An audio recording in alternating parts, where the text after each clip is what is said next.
Doktor masih nampak slide? Boleh nampak. Okay, saya buat start show. Alright. Okay. Assalamualaikum. Assalamualaikum and very good morning to our honorable speaker, Associate Professor Dr. Sami Razali, and all participants. Let's begin our session with Ummul Kitab Al-Fatihah.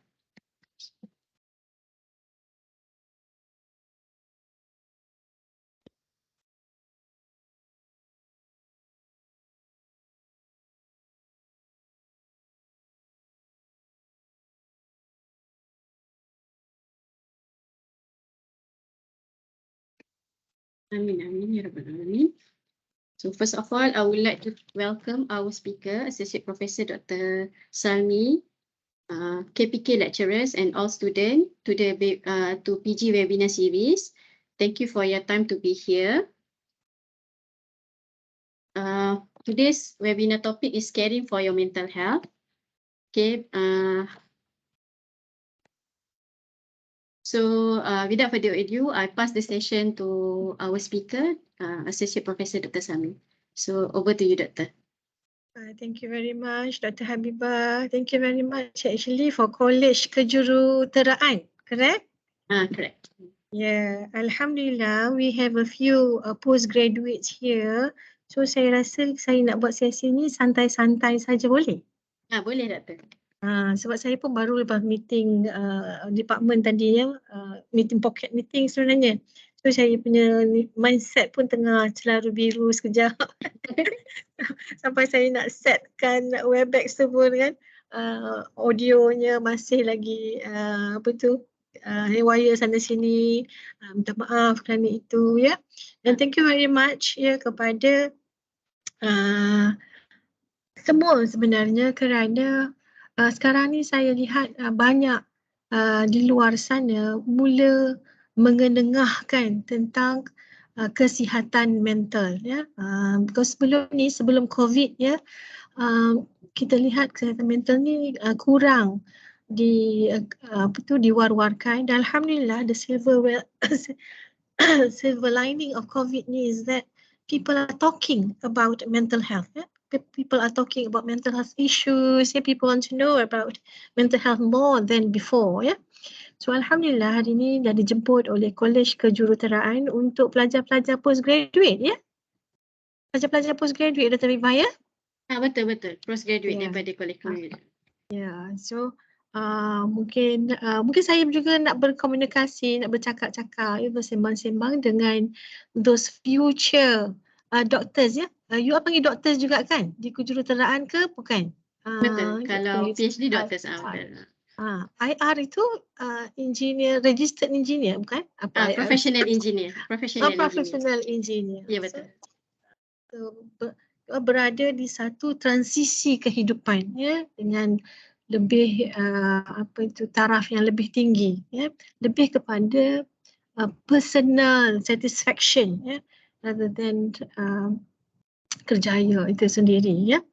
Okey, hari ini apa yang nak dibincangkan adalah caring for your mental health ya. Macam mana kita nak care untuk kita punya mental health. Okey, boleh kita start ya Dr. Habibah. Next. Maafkan saya, Dr. Habibah menjaga slide saya. Okay. So basically topik yang kita nak discuss dengan you all semua adalah berkenaan perkara-perkara penting yang kita sepatutnya tahu ya, supaya kita mendapat kesihatan mental yang baik ya. So kalau first time kita nak dengar perkataan ni ya, maksudnya kita belum tahu lagi banyak skill-skill psikologi yang sepatutnya kita tahu ya. Contohnya di sini emotional awareness, emotional intelligence ya, emotional first aid, emotional validation ya. Apa itu common psychological skills yang saya akan share nanti. Kalau kita tak pernah dengar, so kita mula nak dengar, dan tapi maafkan saya, mungkin kita takkan sempat nak belajar semua skills itu dalam masa 1 jam ya, sesi kita hari ini ya. Okay, next. Dr. Habibah. Okay, ya. First kita kena faham what is mental health and mental illness ya. So these are two things which is related to each other, yeah, but it's actually different. Yeah. Mental illness and mental health ni, if I can say, it comes in a spectrum. Yeah, it comes in a spectrum. And at the end of the spectrum, kalau you have poor mental health, you can end up as having mental illness. Yeah. Kalau sekarang kita kata physical health, yang tu you all tahu sikit kan? Kalau saya boleh bagi analogi kepada physical health, kalau kita sihat, walafiat, tak ada rasa sakit sana sini tu, kita boleh katakan kita ada physical health kan. Tapi bila kita dah sakit perut ke apa tu, kita tahulah kita sakit. Ya. Tapi mental health ni, because it is a very subjective thing, it's a bit difficult for us to differentiate between mental health and mental illness. But both, both melibatkan 4 perkara ni. Ya. Ada orang yang kata, oh, saya sihat walafiat cukup lah. Yeah? Tapi no. Yeah? Actually, health, according to WHO, they are comprised of these 4 elements. Yeah? Be it mental health or physical health, you must have these 4 elements because it is connected, yeah, between each other. Yeah? Physical ataupun biological, yeah? Psychological or emotional health, yeah? And also social health. It is very, very important you have good psychological health, yeah, as well as social health juga, yeah, dan juga spiritual health. So, if you want to say that you are healthy, yeah, be it physical health ke, mental health ke, you must have all these 4 elements. Ya, baru kita kata kita ni seseorang yang healthy. Ya. So kalau you nak dapat mental health, proper mental health, you should be physically healthy. Ya, you should have healthy social health also. Healthy in terms of social aspect. Kalau you orang yang jenis duduk menyendiri, ya, meaning social isolation, we call it, ya, itu juga bukan mental health. Ya. So kalau you seorang yang suka duduk, pelajar yang suka duduk bilik seorang-seorang, ya, you are practicing social isolation. That is not good health. Yeah? That is not good health. Yeah? And that is not good mental health also. Yeah? Social health is very important. Yeah? As goes to spiritual health. Yeah? We need this very, very important, ya, this aspect. Spiritual health also important. So kalau pagi tadi kita belum Muslim, ya, kalau kita belum lagi solat subuh, maksudnya kita bukan healthy person. Kalau kita tak solat subuh pagi tadi, ya, penting sangat-sangat ni, ya. Sebab dalam health itu means all the 4 element should be healthy. Okay? Okay, that is the most important principles yang mula-mula kita kena tahu dulu, ya. Next. Jom kita check sama ada kita ada excellent mental health or not. Ya? Pertama, you've trained your mind to master your feelings and control your ego. Ya? So kalau kita ni marah dan terus saja buat sesuatu kan, marah terus melenting, ya, terus bergaduh dengan kawan, maksudnya mental health kita ni belum lagi cukup bagus sebab kita tak mengenali emosi kita. Bila kita tak mengenali emosi kita, maksudnya kita betul-betul bukan ada excellent mental health lagi. Ya? Kita cepat marah, kita cepat menyendiri, kita cepat susah hati. Ya? Maksudnya kita tidak mengenali kita punya mental health ni proper. Kita tak dapat mental health yang excellent lagi. Ya? You've trained your mind to stay calm and when things go out of plans. Kalau kita cepat gelabah tu kan, pun kita belum lagi dapat excellent mental health. So, kalau supervisor suruh hantar dah ada assignment 2 minggu lagi, kita gelabah dah, tak siap lagi, apa pun tak tulis lagi. Ya. So, kita belum ada excellent mental health. Ya. You are able to speak your mind but let people win arguments on purpose to conserve your mental health. Ya. Ada ramai orang yang tak boleh speak their mind. Dia tak boleh voice out apa yang dalam dia punya mind tu. Kalau dia benci kat supervisor tu, dia sanggup menderita daripada dia become satu skill yang penting, assertive untuk membincangkan tentang masalah yang dia ada dengan supervisor ni tu, ya. Saya nak bagi pengalaman peribadi saya lah, ya. Pengalaman peribadi saya dulu buat PhD di Melbourne, ya, berkaitan infanticide. Tu bunuh bayi. So saya pergi penjara, saya duduk dalam penjara, saya bercakap dengan women yang bunuh anak dia, ya, PhD saya. Dan my supervisor ni adalah WHO punya officer, ya, di Melbourne, ya, University Monash University, ya. Dia ni busy sangat-sangat. Dia punya PhD student ada lebih kurang 20 orang macam gitu, ya. Dan dia very particular lah, ya. Dia ni busy sangat-sangat. So saya kata pada dia, maaf lah, ya, saya katalah pada dia, saya minta maaf sebab susah saya nak ambil appointment dengan dia untuk ada saya punya supervisory meeting. So I suggest to her lah, I say, why don't you have proper clinic? Sebab saya doktor, saya psychiatrist, saya ada klinik biasa. Why don't you have proper clinic and give your treat your students as a patient, dia cakap kan. Yeah. So memang daripada lepas tu dia ada klinik Khamis Jumaat, ya. Dia ada klinik memang 20 student dia ni 10 hari Khamis, 10 hari Jumaat. Each of us dapat setengah jam dengan dia, ya. Dan setiap hari, setiap minggu kita ada klinik dengan dia. So student pun memanglah, ya, progress kita setiap minggu kita akan jumpa supervisor nak discuss pasal progress. So kita speak our mind kalau kita ada masalah dengan kita punya supervisor, ya. Then you realize that you are not responsible for anyone's happiness but yourself. Ya, yang ni satu lagi benda penting. Kalau kita asyik kata kita sedih sebab orang rasa bermasalah dengan kita, pun kita rasa sedih. Saya dah melukai hati somebody. Itu bermaksud kita belum lagi ada excellent mental health. Kenapa? Kerana kita tak bersifat assertif juga. Ya, dan kita tidak memahami bahawa people have their own choice. Ya, dan kita tak bersifat assertif. Ya, itu adalah salah satu mental skills, ya, psychological skills yang kita perlu belajar juga. Ya, you forgiven your parents and love them as they are. Kenapa penting forgiven your parents ni, ya? Ya, ada sesiapa nak menambah? Saya dengar suara tadi. Tak ada, ya? Okay. Forgiven your parents. Ada sesiapa nak menambah? Tak ada, ya? Okay. Forgiven your parents ni maksudnya apa?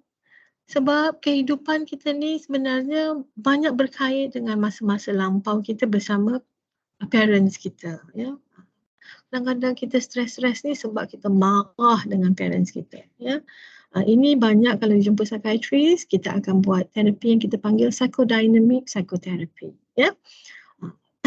So, itu kita check kita ada excellent mental health atau not kalau kita masih lagi rasa dendam kesumat dengan kita punya parents, contohlah, ya. Okay. And then you don't force your belief on people. You understand not everyone think the same way you do. Yeah. Let people believe whatever they want to believe. Yeah. And if they don't agree with us, so be it. Yeah. But we ourselves have our own opinion. Yeah. So again, important assertiveness skills. Yeah. If this is the first time you hear from me, what is assertiveness skill? Better after this, you baca apa itu assertiveness skill. Yeah. You no longer stress about others people's opinion. Similar lah lebih kurang tu, ya. Kita benarkan orang lain ada opinionnya sendiri dan kita sendiri boleh speak our mind and tell what is our opinion. Yeah. You train yourself to take nothing personally to protect your mental health. Ni, ya.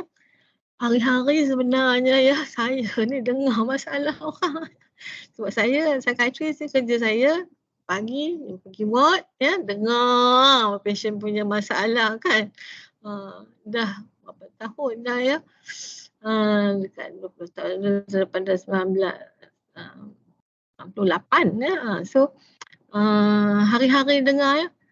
Yes, kita affected juga ya. Kita dengar cerita pasal masalah remaja-remaja, kita teringat anak kita dekat rumah kan.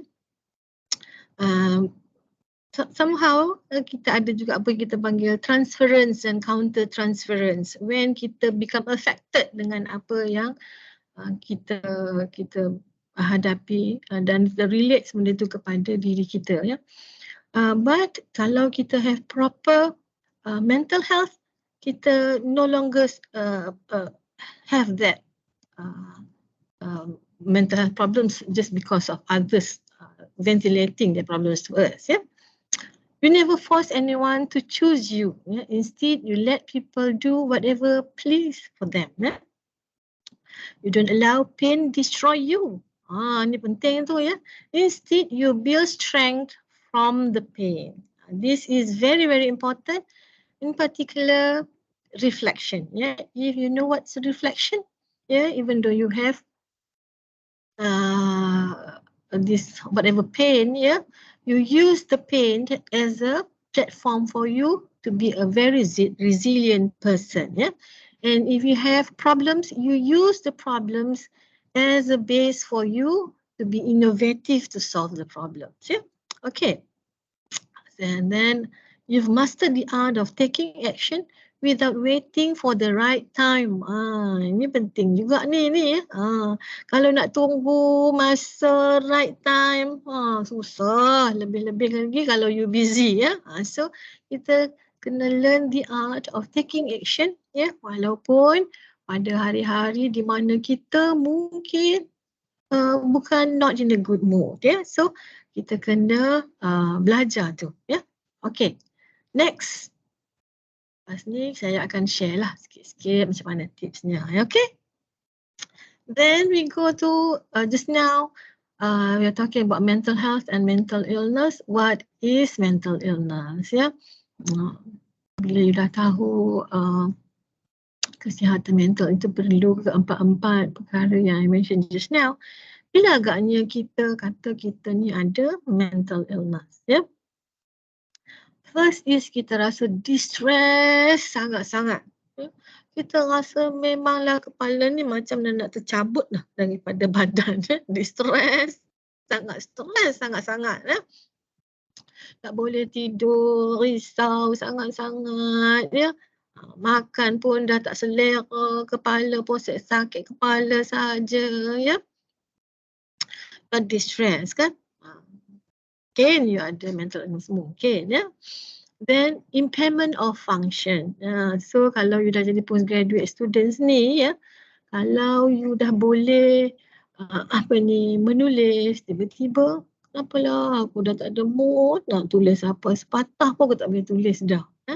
Ataupun kalau you boleh buat field work ya, dah tak larat nak pergi ya, malas lah rasanya nak pergi buat field work lagi, tidur aja ya. Ataupun memang dah tak buka komputer dah 2 minggu. Tu kita kena fikir-fikirkan ya. Because you've impaired your function already as a student ya. So mungkinkah you ada mental illness? Then you are probably risk to yourself or risk to others. Risk to yourself tu maksudnya apa? Ya, mungkin you harm yourself ke ya. Mungkin you tak ambil ubat tu kalau you sakit ya, itu risk to yourself lah. Risk to others. Mulalah ya, yang ada isteri, yang ada anak mungkin dah mula tanpa isteri ke, tanpa anak ke. Nauzubillah lah min zalik ya. Mungkin start lah living in a violent environment pula ya. Kalau ramai yang buat postgraduate ni dah ada anak kan ya. Kalau you become abuser pula ya. So that is risk to others ya.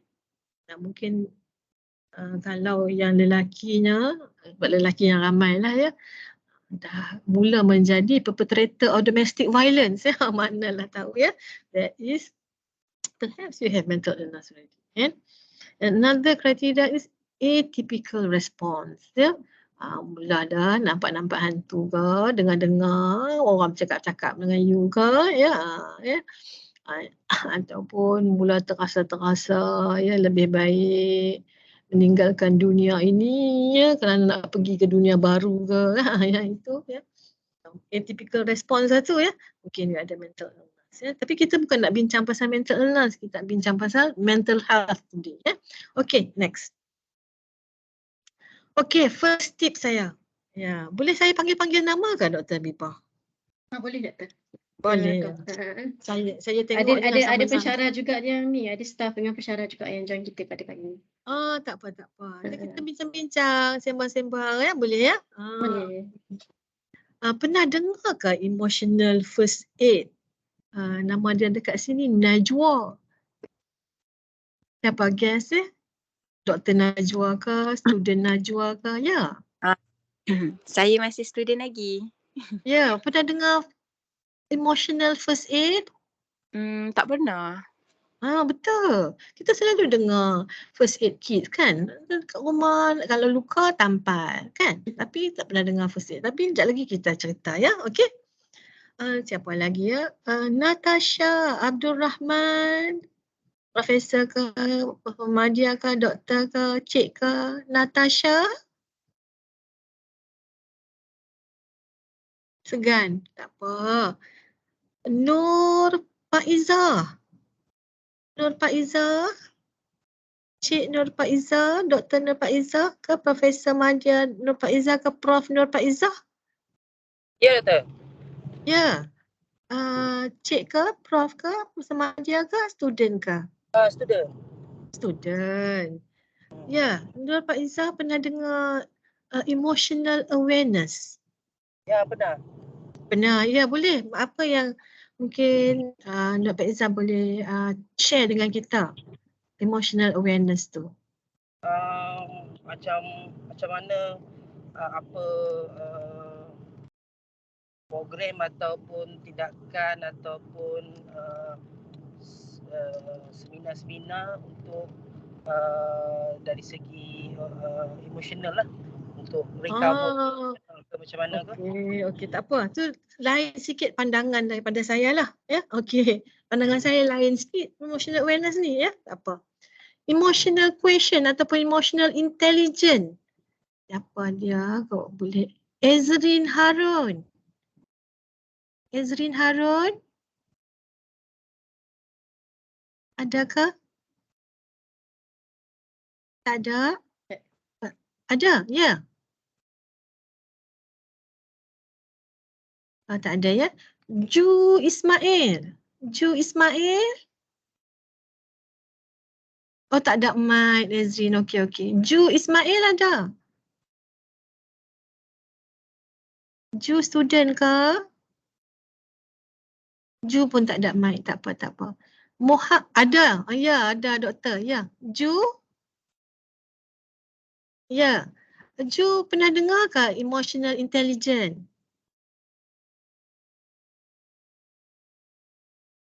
Mana Ju hilang dah. Tadi dia ada tulis-tulis. Tak apa. Tak pernah doktor. Okey. Jom kita nanti bincangkan pasal emotional intelligence ya. Okey. Muhammad Is. Ya, saya.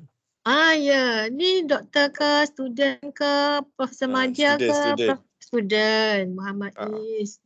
Muhammad Is pernah dengar emotional validation ke? Validation. Tak pernah. Tapi rasanya macam kita memberikan emosi yang sesuai lah kot pada event yang sekian-sekian event yang terjadi. Betul. Nanti kita tengok macam mana sebenarnya emotional validation ya. Boleh? Okay, next. Ya, Dr. Biba. Next kita. Okay, tadi yang kita kata emotional first aid. Kalau kita tengok masa kecil-kecil ya, kita jaga betul-betul kita punya luka, ada kita kotak first aid kan. Kalau gigi kita selalu pergi check kan, gigi kan. Tapi adakah daripada kecil lagi mak ayah kita ya cerita, kalau you sedih you buat macam ni.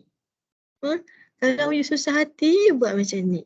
Kalau you geram you buat macam ni. Tak ada Kita tak ada menyediakan first aid untuk kita bila kita tercedera dari segi emosi. Ya. Tak ada ya.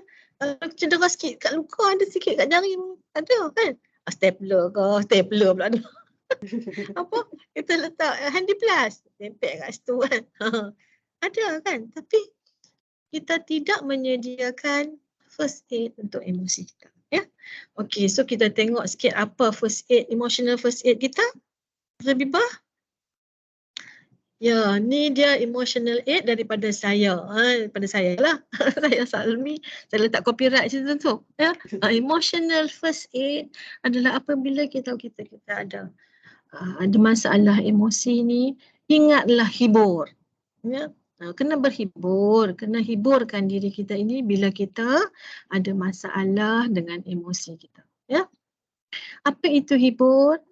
First adalah hubungan. Ya, first adalah hish ataupun hubungan. Ya. Bila kita ada masalah emosi, ya, bina balik hubungan-hubungan ini. Ya. Jangan kita jadi seorang yang socially isolating yourself. Ya. Bina hubungan. Pertama, hubungan dengan orang yang terdekat dengan you. Keluarga, ya, kawan-kawan, ya. Bina balik hubungan. Kita ada pemilihan, choice. Ya. Kita boleh pilih siapa yang kita nak. Ya. Kalau orang tu menyekik, janganlah pergi kat orang yang menyekik tu. Kalau orang tu tak bagus, janganlah pergi jumpa dengan orang yang tak bagus tu.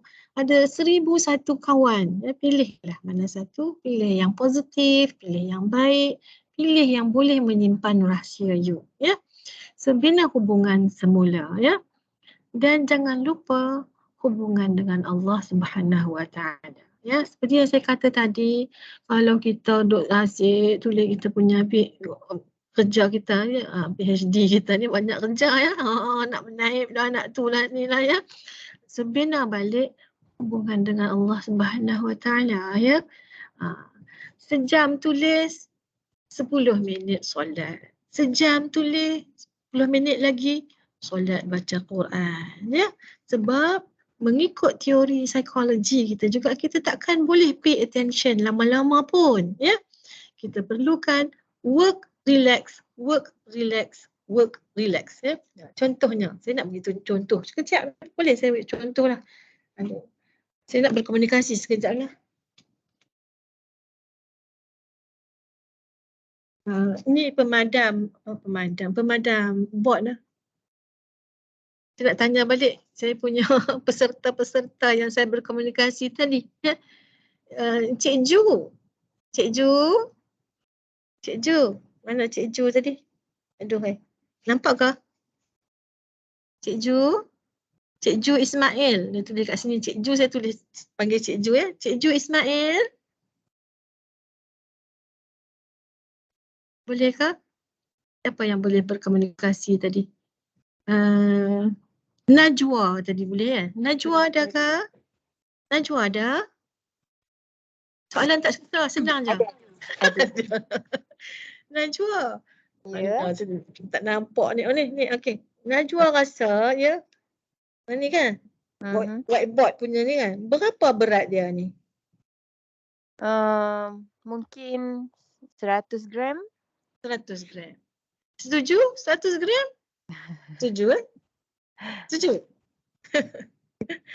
Ringan je. Najwa, saya nak beritahu saja ya. Berat apa ni whiteboard ni punya pemadam ni kan, berat dia bergantung. Kalau ni saya punya telefon ni kan, berat dia bergantung kepada berapa lama you pegang dia. Berapa lama you pegang. Apa you pegang dia ya? Sejam. You rasa dia ringan ke dia berat? Ya? Kemudian you pegang berterusan ya? 2 jam. You rasa dia ringan ke berat?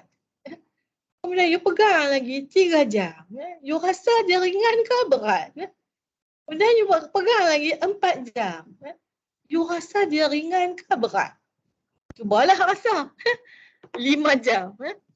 Dia ringan ke berat? Ya? So dia sama jugalah macam kita punya kerja kita sebagai postgraduate student. Ya. Kerja buat kita punya penulisan tesis kita ni bukanlah kerja berat sangat. Ya. Tapi kalau you terus buat ya tanpa macam saya cakap tadi, work, relax, ya, you akan rasa dia berat. Ya. So, sejam buat kerja, relax. Sejam buat kerja, relax. Ya. Untuk yang yang buat kerja lah, yang payahnya tak buat kerja langsung tu lagi payah juga. Tak ada idea langsung, tu lagi payah. Ya. So, balik kepada hubungan tadi, masa relax tu, binalah hubungan dengan Allah. Ya. Untuk mencapai ketenangan. Ya. Dan hubungan dengan diri sendiri juga sebenarnya. Ya. Nanti kita pergi kepada reflex atau reflection. Ya. Apa yang kita dah buat daripada hari. Ya. Kemudian apa dia tu? Itu ilmu. Apa ni Dr. Salmi ni suruh saya dah buat PhD. Tajuk apa dia? Tadi Najwa tajuk apa Najwa? PhD Najwa?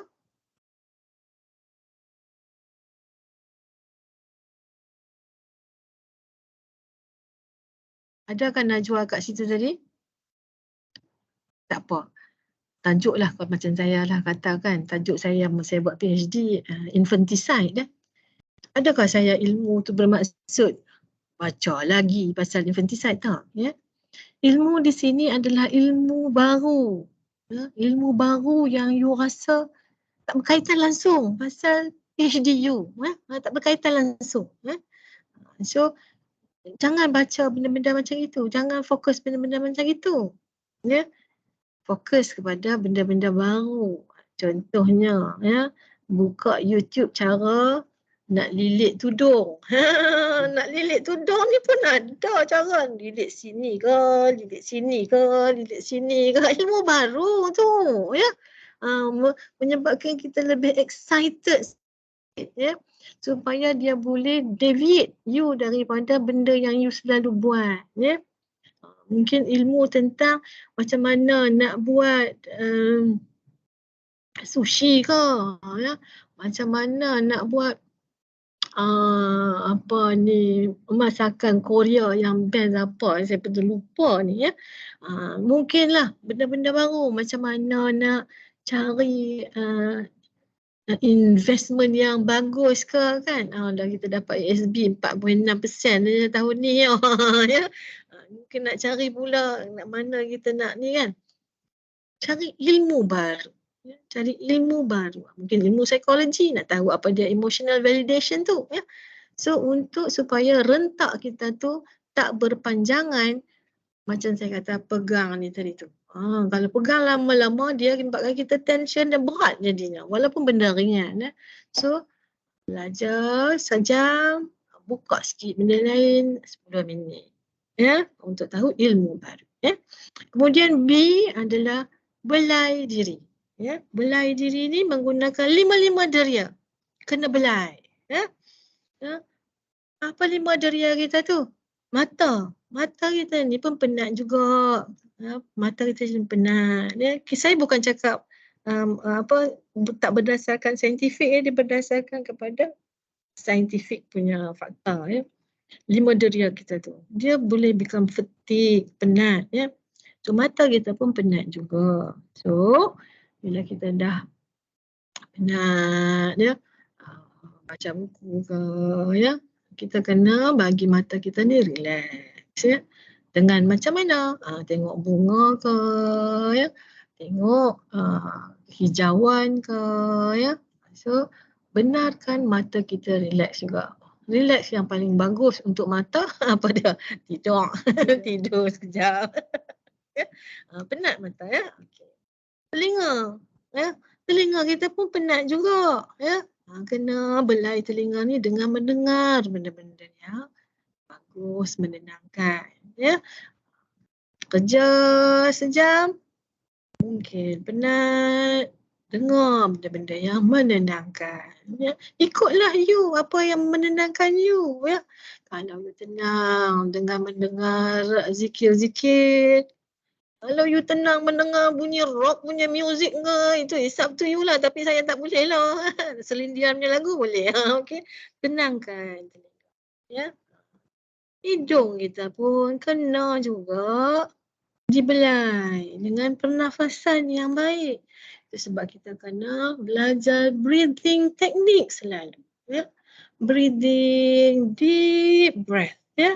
Deep breath. Ya. Selepas sejam, breathing lagi. Ya. Deep breath. Ya. Untuk 10 minit. Ya. Deep breath in, buka YouTube banyak teknik-teknik untuk breathing properly. Mulut kita pun kena juga dibelai. Dibelai. Ya. Macam mana? Kalau yang suka ngunyak-ngunyak tu kan. Ngunyak tu suka. Stres makan. Stres makan. Ada itu yang daripada 30 kilo naik 40 kilo, 40 kilo naik 50 kilo, 60 kilo. Masa dia graduate, dia dah graduate dengan penambahan 30 kilo. Ya, banyak sangat sedentary, duduk aja atas kursi ya. Kena kita belai juga kita punya mulut ni. Mungkinlah kita dapatlah sedikit benda-benda yang kita tak pernah rasa. Ya. Mungkin macam lunch hour ni kita nak pergi rasa benda baru, masakan baru. Ya. Jangan pula lah berat-berat. Kira kalori yang kurang sikit. Ya. Kacang-kacang, ya, tu bagus. Ya. Dan kita punya kulit ni pun kita kena belai selalu. Tu yang pergi spa ke, ya. Dan belilah. Masa kita mandi tu, beli pewangi-pewangi yang menyedap, menenangkan kita. Masa kita mandi tu, ya, contohnya tengah mandi, cerita pasal tengah mandi pula ya, boleh ke Dr. Mibah? Boleh Dr. Mibah ya? Stres, ciumlah. Sekarang ni banyak kan dekat apa ni, pasar-pasar raya, dia punya apa tu shower cream tu wangi-wangi ya. Shokubutsu ke, bulan ni bau lain ya, bulan depan bau lain ya. Tu masa kita mandi tu, kalau dekat muka, kita rasa balik ya, kita kata Alhamdulillah, Allah bagi muka aku ni lagi cantik, berfungsi mata aku ni, berfungsi hidungku lagi ya Allah, Alhamdulillah ya. Kemudian bau dia wangi, Alhamdulillah. Kemudian kita pegang tangan kita pula, gosok tangan kita. Alhamdulillah Allah beri lagi tangan aku bergerak, tangan aku boleh menaik lagi ya. Alhamdulillah Allah beri lagi badanku sihat walafiat ya. Kaki aku sihat walafiat, boleh berjalan lagi dengan wangi-wangian macam ni. Alhamdulillah. Kita belai diri kita sambil kita membina semula hubungan kita dengan Allah ya. Kita belai diri kita supaya kita ada apa yang kita panggil skill psikologi itu juga sebenarnya ya. Skill yang kita panggil mindfulness ya. Skill untuk apa yang kita buat sikit tu kita tumpukan perhatian kepada apa yang kita buat tu. Itu kita panggil mindfulness ya. So kalau kita pegang muka kita ni, kita tumpukan perhatian betul-betul, kita bina skill untuk menumpukan perhatian kepada apa yang sesuatu kita buat. Ya. So kita belai diri kita ya. So itu B. U itu adalah ungkapkan. So jangan kita kalau ada masalah kita simpan dekat kepala kita ni. Jangan. Ya, jangan simpan sebab melalui psikologi, pemahaman dia, setiap negatif problem, setiap benda yang kita stres itu dia ada develop energy, negative energy. Ya, yang akan perlu dikeluarkan, perlu di channel out. Ya, keluarkan. Ya. So channel out melalui apa? Boleh dengan share dengan kawan-kawan kita yang kita kata confident, yang kita boleh trust tadi ya. Boleh juga share dengan, kalau susah sangat kawan, kaunselor ya. Setiap universiti disediakan kaunselor untuk postgraduate student, ada graduate students. Di UiTM ni kita ada 70 kaunselor ya. So kalau you ada masalah, jumpalah ya. Tempat untuk you all sharekan masalah-masalah yang ada dalam psyche ni ya. Dan kita boleh juga alirkan negative energy yang ada pada kita ni melalui relax dan juga riyadhah Ya, R tu tadilah. Ya, riyadhah, exercise ni sangat-sangat penting. Kenapa? Alah, dah penat. Duduk lama-lama kat belakang ni kan buat kerja orang PhD ni, dia tulis banyak semua ni. Belakang sakit. Kena exercise, betul kan? Balik kita punya muscle-muscle yang tense tu. Ya, kita boleh buat relaxation. Panggil progressive muscular relaxation. So, you pergi saja buka YouTube. Tulis kat YouTube macam mana buat progressive muscular relaxation. Ya, untuk relax. Ya, you buka breathing technique dalam YouTube, you tengok macam mana breathing. Ya. Dan reflection. Reflection ni sangat-sangat penting. Ya. Sebelum tidur, buatlah reflection. Reflection tu maksudnya apa? Maksudnya kita tanya balik pada diri kita, apa yang aku dah buat hari ini? Ya. Apa benda bagus yang aku dah buat? Apa benda tak bagus yang aku dah buat? Macam mana esok aku perlu menjadi seorang yang lebih baik daripada aku hari ini? Ya, supaya tomorrow is better than today. Ya, and I'm going to be better than me yesterday. Ya. Compare diri kita dengan diri kita. Bukan compare diri kita dengan orang lain. Compare diri kita bagaimana kita menjadi seorang yang lebih baik daripada yang semalam. Ya. Bukan compare diri kita dengan orang lain. Ya, okay. So ni kalau ada masalah, praktiskan emotional first aid ini. Okay. Okay. Dr. Biba, boleh kita sambung? Okay. Tadi ada seseorang mengatakan emotional awareness itu adalah untuk bagi awareness kepada public tentang emosi. Pada pandangan saya, emotional awareness ni berbeza. Ya. Emotional awareness ini daripada pandangan psikologi adalah bagaimana kita mengenali emosi kita. Ya. Mengenali emosi kita. Ya.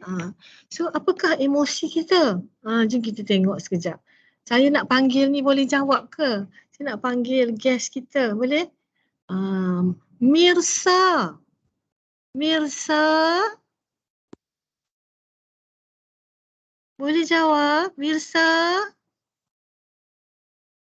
1, 2, 3, 4, 5. Tak boleh jawab lah tu. Mirsa ada ke? Saya baru masuk, sorry. Tak apa tu sebabnya saya tanya. Saya tak tahu soalan pun, saya baru masuk. Okey, siapa saya tanya sekarang? Mirsa, saya nak bertanya tentang emotional awareness. Okey. Saya kata tadi mengenali emosi. Sekarang Mirsa rasa macam mana sekarang? Oh, sekarang how do I feel I feel berdebar-debar kerana Dr. Salmi tanya saya. Saya baru je masuk. Betul tak? maybe a little bit anxious. Ya, betul. Saya dah lah gelabah ni tengah nak masuk ni tiba-tiba dia tanya pula. Yes. Kita mengenali diri kita. Ya. Kita mengetahui apa emosi kita sekarang. Oh, sekarang aku tengah berdebar-debar. Ya. Oh, sekarang ni aku tengah kelang kelibut. Ya. Oh, sekarang ni aku tengah marah ni. Ya. Penting untuk kita aware of our emotion. Kenapa kita perlu mengenali emosi kita ini? Kerana kita perlu manage emosi kita ini.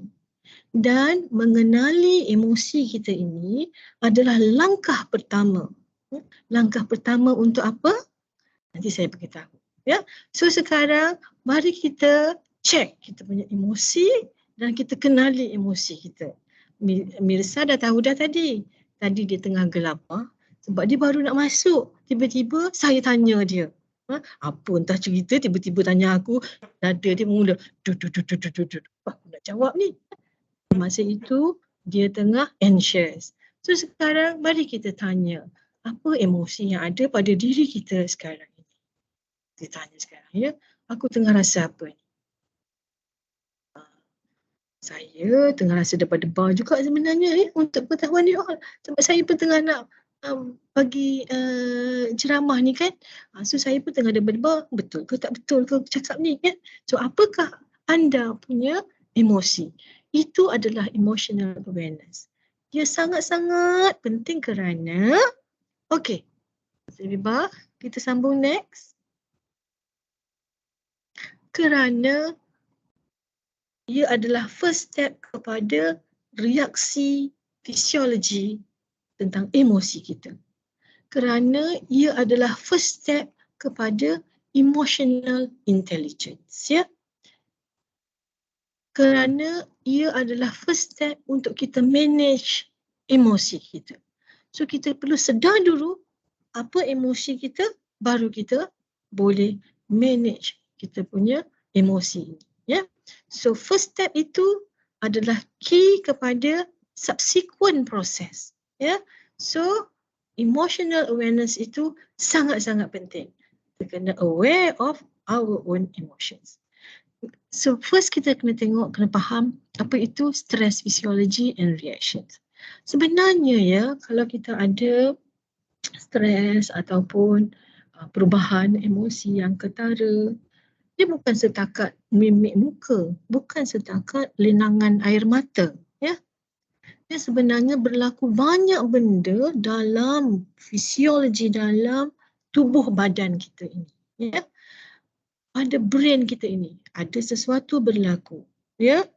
Pada thyroid kita ada sesuatu berlaku. Kepada pituitary kita ada sesuatu berlaku.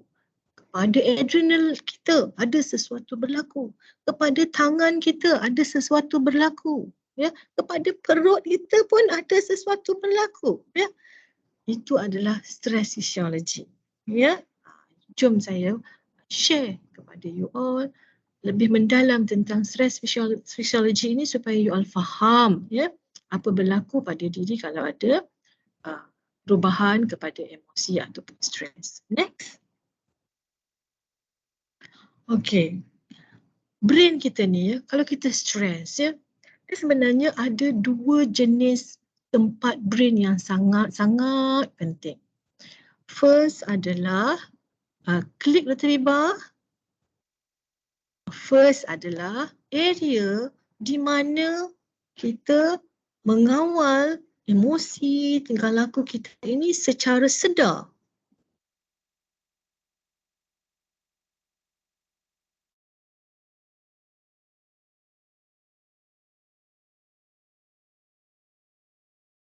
Sudah, Dr. Salmi?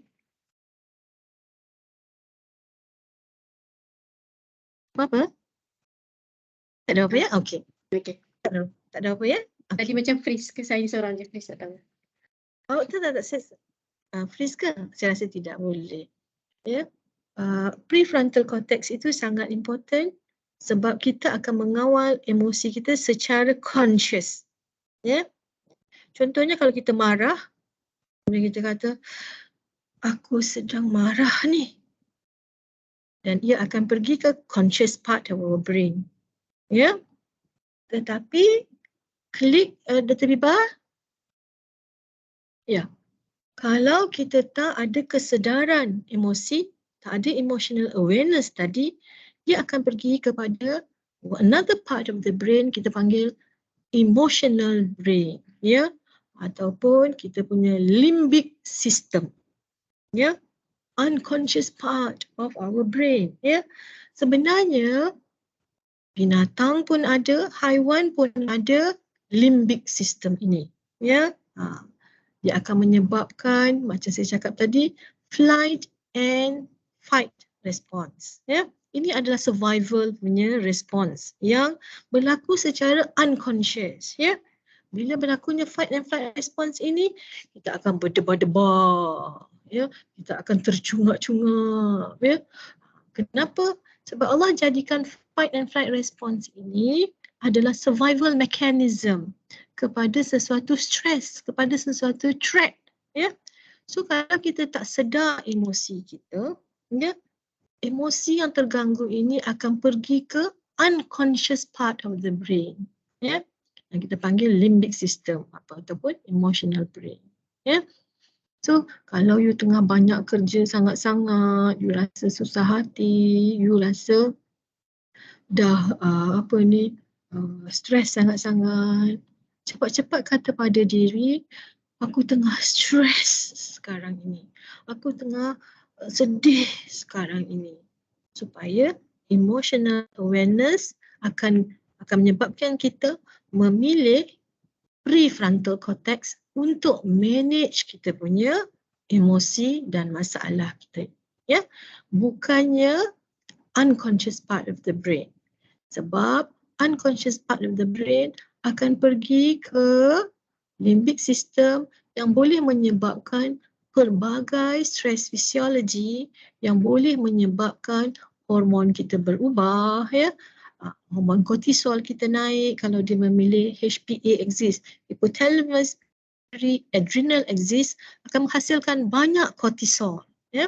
Kortisol akan menyebabkan glycogen bertukar kepada glukos. Badan kita banyak glukos. Bila banyak glukos, senang dapat kencing manis. Ya. Kortisol akan menyebabkan blood pressure kita naik tinggi. Ya. Senang dapat hypertension. Ya. Kortisol tadi akan rangsang immune system kita. Akan menyebabkan kita sampai satu tahap boleh dapat, ya, immune system punya problem. Senang dapat penyakit. That's why masa exam ramai yang semua lah, itulah, demam lah, ya, sebab dia menyebabkan efek kepada immune system. Kalau this unconscious part of the brain lebih banyak terangsang, ya. So penting untuk kita ada emotional awareness supaya boleh kita bawa management of emotions ini ke prefrontal cortex, bukannya kepada limbic system ataupun unconscious part of the brain. Ya, kenapa itu penting? Ya, jom kita pergi next.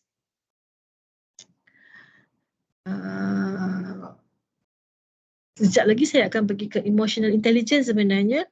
Itulah sebabnya kita penting sangat-sangat menggunakan prefrontal cortex itu. Ya, Dr. Biba.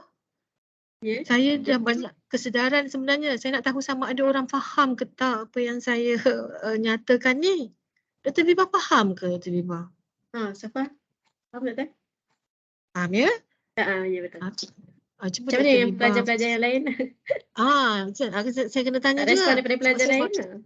Ya, saya nak reflect. Saya buat reflection lah ni. Sama ada kau ni cakap seorang-seorang. Faham ke tidak faham ke, kan? Jom kita bertanya. Siapa ya? Volunteer ada? Mirsa mungkin dah tenang sikit, kan? Mirsa. So saya tanya baik-baik lah. Mirsa. Mirsa ada? Ya, Doktor. Ya. Mirsa. Tadi Mirsa dengar ke doktor cakap tadi? Dengar. Dengar. So, kita buat reflection ya. Saya kata kalau kita stres, kita marah, kita rasa sedih ke, kan? Okay. Apa yang pertama kali kita kena buat? Kita kena bagi tahu kat diri kita sendiri yang keadaan emosi kita sekarang. Yes, very good. A+ untuk Mirsa. Emotional awareness. Ya? Kenapa? Kenapa agaknya Mirsa kita kena aware dulu tu? Untuk bagi our brain alert yang Alert. Kalau dia alert, kemana pergi arahnya? Arah prefrontal cortex ke? Very good. Yes. Dia akan pergi ke prefrontal cortex di mana rational area brain yang lebih matang, ya, yang lebih Allah berikan sebenarnya, ya, manusia ini, ya, lebih tinggi tarafnya daripada haiwan kerana kita punya cortex ni lebih besar, ya. So kita gunakan prefrontal cortex sebab prefrontal cortex kita ni adalah bahagian executive function. Eksekutif itu maksudnya kalau kita jadi eksekutif, kita plan, kita organize, kita betul judgement, ya, kita buat decision making properly tentang emosi kita. Jangan kita pergi kepada unconscious part, ya. Kalau unconscious part tu kita tak sedar. Dia mulalah pergi kepada bahagian-bahagian stres fisiologi yang menyebabkan kita celaru biru kesihatan kita. Ya, boleh? Okay, very good Nisa. A+ walaupun agak terlewat masuk dalam 10 minit setengah jam lepas itu. Very good. Ya. Satu lagi yang ingin saya sampaikan sini, bahawa diri kita ini, ya, kalau kita stres ke kan, kita sebenarnya adalah product of us daripada kita lahir sampailah kita sekarang ini. Ya. Macam mana ibu bapa membesarkan kita, macam mana ibu bapa mengajar kita untuk menjaga kesihatan mental kita, untuk menjaga kesihatan fizikal kita, macam mana environment kita mengajar kita untuk membina coping skills yang lebih positif, untuk belajar daripada kesilapan kita, ya, menjadi seseorang yang lebih resilient, ya, adalah kita adalah produk daripada kita kecil sampai kita sekarang. Ya. Jadi mungkin di antara kita ramai-ramai di sini, ya, cara kita menangani masalah kita tu berbeza dari orang lain. Ya. Jadi elok kita belajar cara yang betul bila kita dah sedar bahawa kita mempunyai cara-cara yang tak betul, ya, menangani masalah kita ni. Ya, sekejap lagi saya sharekan cara-cara yang betul untuk menangani masalah-masalah mental kita. Ya, jangan kita compare dengan orang lain. Ya, itu penting saya nak beritahu. Saya nak tunjukkan growth and development ni kerana untuk memberitahu kepada student-student semua bahawa kita tak boleh compare diri kita dengan orang lain kerana mak bapak orang lain bukan mak bapak kita, rumah orang lain bukan rumah kita, ya, kehidupan orang lain bukan kehidupan kita, ya. Jadi jangan kita compare diri kita dengan orang lain, ya, compare diri kita dengan diri kita yang semalam. Okay, next.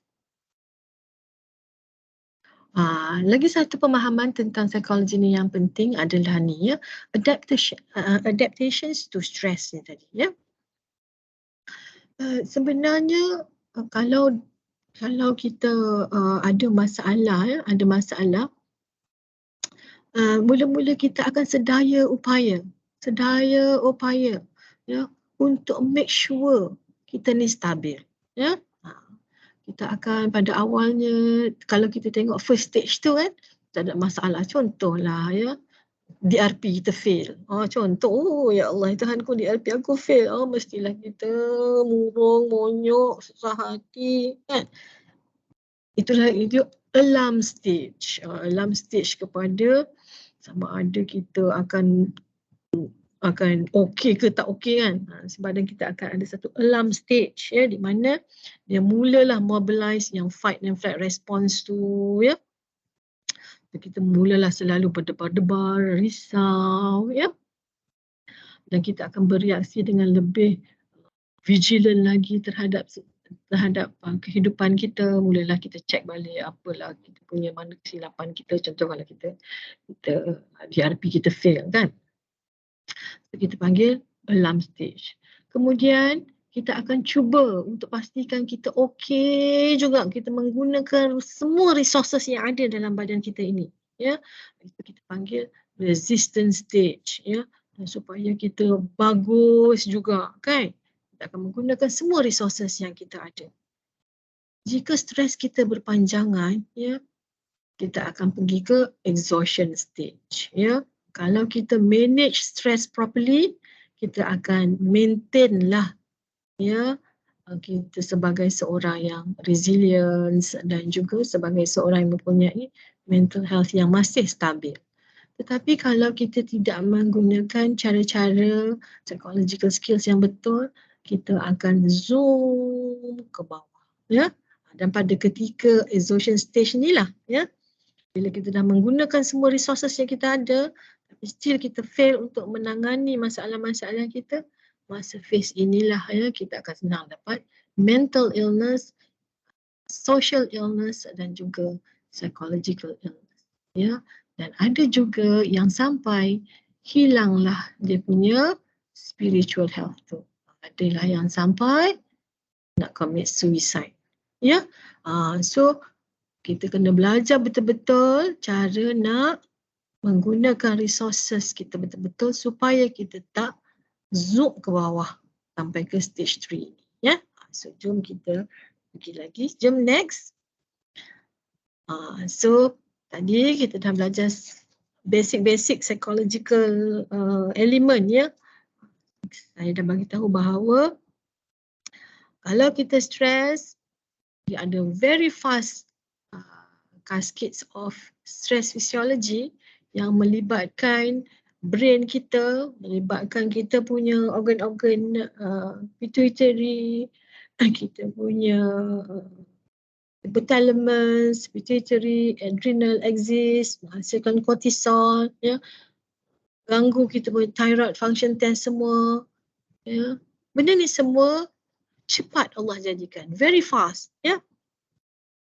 Dan kita kena belajar slowkan sikit dengan emotional awareness, ya. Dengan consciously manage the stress, ya, supaya dia pergi ke tapak jalan yang conscious, ya. Dan bukan itu sahaja, ya, thinking to automatic thoughts. Yang ini saya belum menerangkan lagi, ya. Pasal ini, ya, thinking to automatic thoughts saya belum menerangkan lagi, ya. Bio, psycho, social and spiritual saya dah terangkan awal-awal tadi, ya. So empat points ini sangat-sangat penting untuk kita faham kerana reaksi daripada stres itu adalah cepat, ya, adalah cepat, dan kita perlu slowkan sikit reaction tu supaya mental health kita sihat walafiat, ya. Sekarang saya nak fokuskan kepada thinking to automatic thoughts, ya.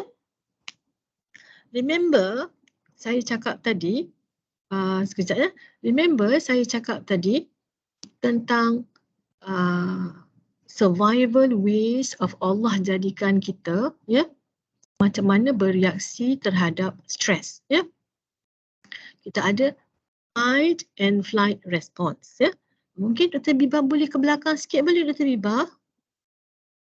Yang tadi fight and flight response tu sebelah. Ya. Ini tadi yang okey, ya, okey. Yang belah kanan, belah kanan you all tu, ya. Fight or flight response, ya. Fight and flight response ini adalah survival mechanism yang Allah beri kepada semua termasuk haiwan, ya, apabila berhadapan kepada satu benda yang dangerous, ya. Contohnya apabila kita berdepan dengan ular depan mata kita, contohnya, kan, apa dalam fikiran kita? Fikiran kita apa? Matilah aku, kan, matilah aku, kan, ular tekam aku, kan. Itu Allah jadikan itu, kan. So bila adanya pemikiran sebegitu, badan kita akan less than 1 second akan stimulate, ya, rangsangan fight and flight response itu, ya. Tapi kalau kita gantikan ular itu kepada DRP fail, okey, dia adalah threat juga. Threat kepada apa? Threat kepada dignity kita, ya. Threat kepada dignity, ya. Bila ada threat tu, otak kita pun akan berfikir juga, ya. Kalau harimau tadi kita kata matilah aku, kalau DRP fail, otak pun akan berfikir juga. Tak gunanya aku. Betul? Tak gunanya aku. Ya, bodohnya aku. Kan? Itu akan merangsang fight and flight response kita juga, ya. So tadi forward Dr. Biba pergi kepada apa mana tadi? Thinking to automatic thoughts, ya. So apabila kita fail DRP, ya, dia merupakan threat yang besar kepada diri kita kerana threat of dignity kita, kan. Otak kita terus kata, ya, tak gunanya aku, ya, bodohnya aku, apalah aku ni, ya. DRP pun tak boleh lulus sebab dia adalah threat kepada psikik kita, ya. Dan ia berlaku terlalu cepat, ya. Daripada thinking yang melibatkan kewarasan, ya, kepada automatic thoughts. Benda itu adalah automatic thoughts. Less than 1 second akan terbentuk automatic thoughts itu, ya. So itu semua kita perlu manage. Apa yang point yang saya bagi dekat sini adalah kalau sesuatu berlaku, stres itu dia punya, Allah jadikan kita manusia yang amat bagus, ya, kerana cara kita untuk menangani stres ini adalah sangat-sangat cepat, ya. So kita perlu ada skill-skill psikologi supaya kita memilih tapak jalan yang betul. Okay, next. Satu yang sangat important, tadi saya dah cerita pasal emotional awareness, kan? Ni mesti pernah dengar emotional intelligence, ya. Kat mana dengar? Saya cakap lah, tadi saya dah cakap, kan? Okay. Emotional intelligence. Kalau semua tahu apa itu intelligence, ya, IQ, ya, intelligent quotient, ya, emotional intelligence atau EQ, ya, ini emotional quotient ini, ya, emotional intelligence sangat-sangat penting, ya. Sebab emotional intelligence ni adalah bagaimana kita manage kita punya emotions. Macam mana kita manage emotions kita, ya.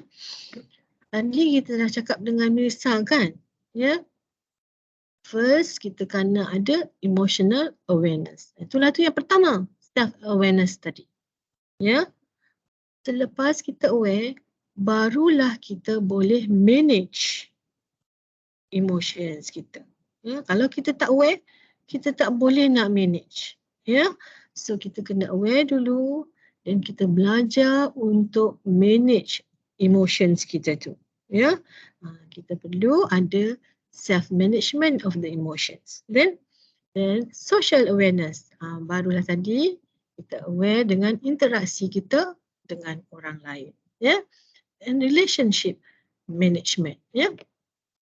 So bagaimana kita manage emotions kita ini kita panggil emotional intelligence, ya. Selalunya orang yang ada IQ tinggi akan ada EQ yang tinggi, selalunya, ya.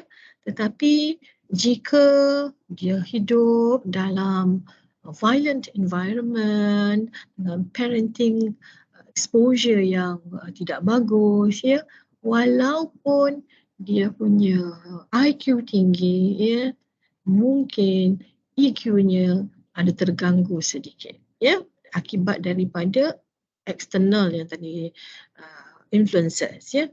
Remember saya cakap tadi, biopsychospiritual, social dan spiritual. Yang social aspect itu mungkin terganggu akibat parenting style dan violent environment. Macam kes-kes bapaknya garang sangat-sangat ke, kan kena jadi apa tu, mangsa kepada penderaan ke, mak bapak ganas pukul kita ke, cakap tak bagus kat kita ke, kan, masa kecil. Jadi EQ kita pun boleh jugalah terganggu, ya. So macam mana kita nak memperkemaskan EQ kita ni adalah pertama dulu adalah emotional awareness, ya. Baru kita then boleh meneruskan dengan kasket-kasket yang seterusnya. Okay. Next. Ya. How to boost your EQ. Yang tadi saya cakap tadi. Bila kita ada stress, within a split second, dia akan pergi sama ada ke bahagian yang conscious atau pergi ke bahagian yang unconscious. Ya. So kita kena pilih cepat untuk pergi ke conscious part. Ya. Pilih cepat untuk pergi ke conscious part dengan kata I'm angry, I'm having stress and I have to manage my stress. Ya. So tengah-tengah sedih tu kan, cepat-cepat, ya Allah, aku dah feel DRP aku ni, ya. sekarang ni aku rasa susah hati sangat-sangat ni ya. Aku kena manage stres aku ni. Itu first step yang pertama. Bila kita cakap macam tu je, kita boleh menggunakan prefrontal cortex kita, iaitu executive function kita. Ya, executive tu maksudnya apa? Kalau you tahu clerk, apa kerja clerk, menulis kan, semua kan, menaik-naik semua kan. Function EO adalah untuk plan, untuk manage, ya, untuk make decision, ya, untuk inhibit benda-benda yang negatif, ya, untuk time properly, ya, itu regulation, untuk regulate kita punya apa kita nak buat, ya, itu adalah fungsi otak kita, ya, yang conscious, ya. So kita perlu memilih dapat jalannya itu by having good EQ tadi. Next. Bila kita dah tahu, ya, bahawa kita perlu memilih jalan yang betul, then bila kita tengah sedih-sedih ke stres-stres ni, cepat-cepat guna emotional first aid yang saya cakap tadi tu. Ya. Stress, feel DRP. Balik kat rumah, ya. Pergi bilik air, mandi, gunakan you punya syukur buksu, lemon punya bau ke contohnya kan. Mandi, relaxkan you punya badan semua ni kan. Masa cerita ni lah, ya. Lepas tu bercakap dengan you punya confident, ya, sesiapa juga bawa you saya feel dia ni gini, ya, cerita, ya. Kemudian pergi jogging sekejap, melihat alam, bagi tahu pada Allah, ya Allah, ya Tuhanku, macam manalah aku nak berhadapan dengan aku punya masalah ni, DRP aku fail. Ya, kita kena gunakan emotional first aid aku ni. Ya, kemudian kita binalah sesuatu benda yang mungkin deviate sikit pemikiran kita kepada benda-benda yang bukan berkaitan dengan kita punya DRP ni. Mungkin kalau kita cakap pasal benda-benda nak pakai tudung belit-belit ni, buatlah belit-belit tu, apa benda semua tu. Ataupun kita nak belajar masak, kita masak ke benda-benda lain yang lari sikit daripada kehidupan kita yang hanya hidup dalam projek PhD kita tu. Ya. Okay, next. Ini adalah emotional validation. Ya, emotional validation ini sebenarnya teknik, ya, untuk orang yang menjadi confident tu pula. Ya, saya nak share, ya, untuk tadi kita yang bermasalah kan, tapi sekarang ni orang yang nak kita bantu pula, ya. Contohnya kawan, ya. So kalau anda menjadi kawan kepada seseorang yang ada emotional problems, kita patut guna emotional validation ini, ya.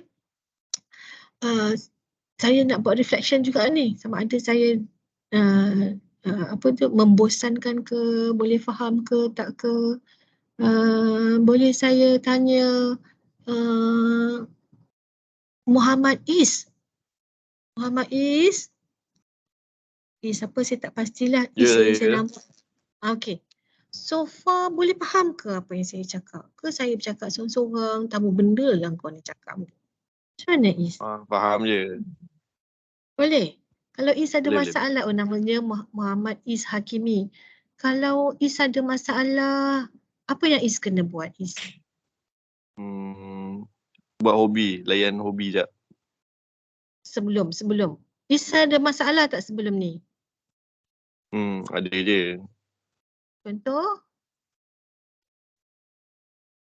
So kena identify dulu masalah tu. Sebelum tu, Is, saya nak bagi satu drama sikit kan? Okay. Ni saya bagi senario je lah, ya. Kalau Is tiba-tiba, ni saya bagi sini lah, ya. Kalau tiba-tiba makwa kata saya nak, ataupun ni Senario je lah ya. Makwa kata nak clash. Faham? Okey. Masa tu rasa apa? Emotional awareness kan? Rasa apa? Terkejut. Terkejut. Marah. Kan? Apa Is perlu buat? Tenangkan diri. Sebelum nak tenang, sebenarnya akan berlaku sesuatu fisiologi pada badan Is. Betul tak? Ya? Jadi Is akan menggunakan, kalau Is tak sedar masalah tu, Is akan menggunakan tapak jalan unconscious. Ya? So akan berlakulah sesuatu stres fisiologi yang menghasilkan consequences yang negatif kepada badan Is. Ya? Itu kita panggil unconscious punya tu.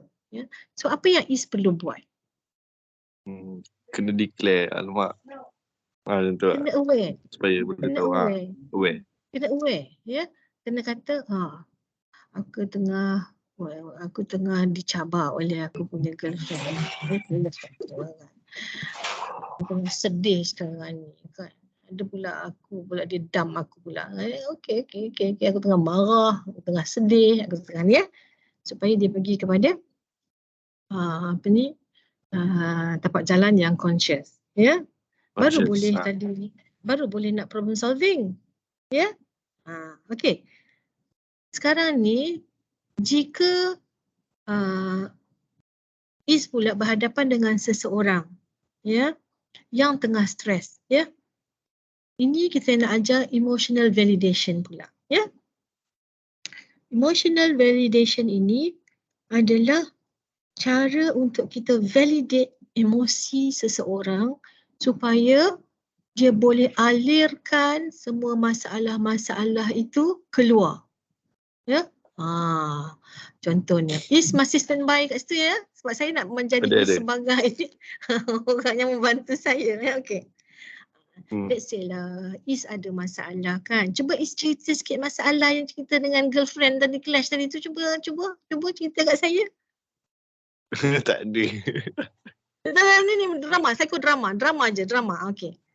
Drama. Ini cerita dengan saya lah ni. Kita buat apa kita panggil? Bagi simulator ya. Cuba Is cerita dengan saya, kita buat drama sekejap.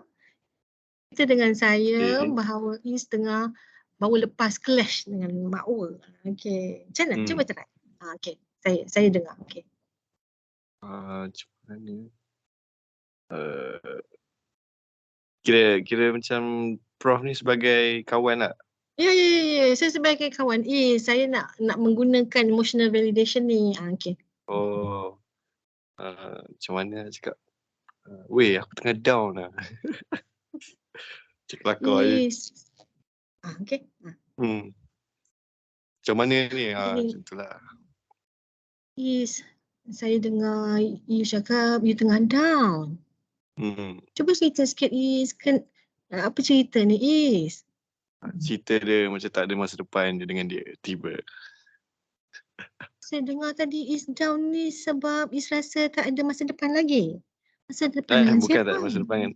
Kira tak ada masa depan dengan yang kena reject tu lah. Is cerita Is down sebab Is tak ada masa depan lagi. Dengan those yang kena reject, saya tak berapa faham. Dia Is cadangan dengan saya. Cuba cerita sikit Is. Dia macam ni. Okey. Alah. Tak adalah kot. Okey je. Saya perasan ni Is ni tadi ada masalah. Kemudian susah nak ceritakan dengan saya masalah Is tu. Okey. Itu adalah contoh emotional validation. Ya. Saya tak buat apa-apa pun sebenarnya dengan Is. Apa yang saya buat Is? Identify. Sebenarnya saya ulang je apa Is cakap. Betul tak? Betul. Perasan tak? Betul. Saya tak tahu apa pun. Perasan. Perasan tak? Sebenarnya saya hanya ulang sahaja apa yang Is cakap. Dan saya minta Is cerita lagi. Ya, saya bukan bagi nasihat dekat Is. Itulah Is ya. Itulah kau pilih lagi perempuan tu. Padan muka kau. Macam tu kan. Itu mungkin apa kata kalau kau pilih orang lain. Saya tak buat macam tu kan. Emotional tak ada. validation ini, okey, saya bagi contoh tu je lah. Emotional validation ini adalah cara bagaimana kita menekankan lagi tentang apa yang telah diperkatakan. Ya, mungkin next boleh? Okey, Viva? Ya, adalah dengan kita menekankan lagi apa yang diperkatakan oleh orang yang bercerita dengan kita. Yang pertama, kita kena dengar betul-betul. Actively listen. Apa yang diceritakan. Ya. Tadi Is kata ada clash dengan makwa. So saya kena dengar betul-betul apa yang diceritakan oleh Is tadi. Ya. Kedua, reflection. Reflection ini kita ulang sahaja apa yang telah Is katakan tadi. Ulang aja, sama ada rephrase ataupun paraphrase, ya, ataupun summarize sahaja, ya, apa yang dikatakan oleh Is tadi, ya.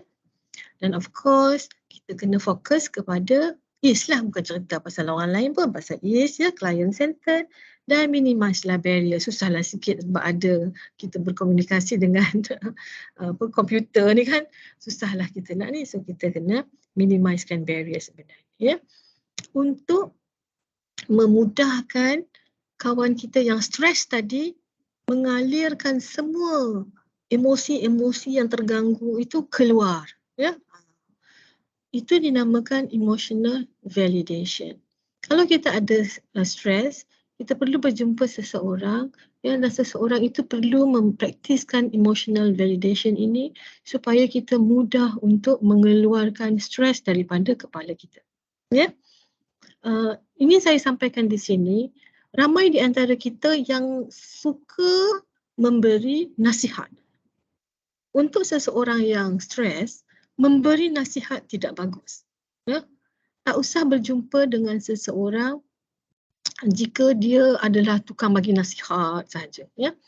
Sebenarnya bila kita stres, kita bukannya tak tahu cara nak menangani stres kita tu, kita tahu.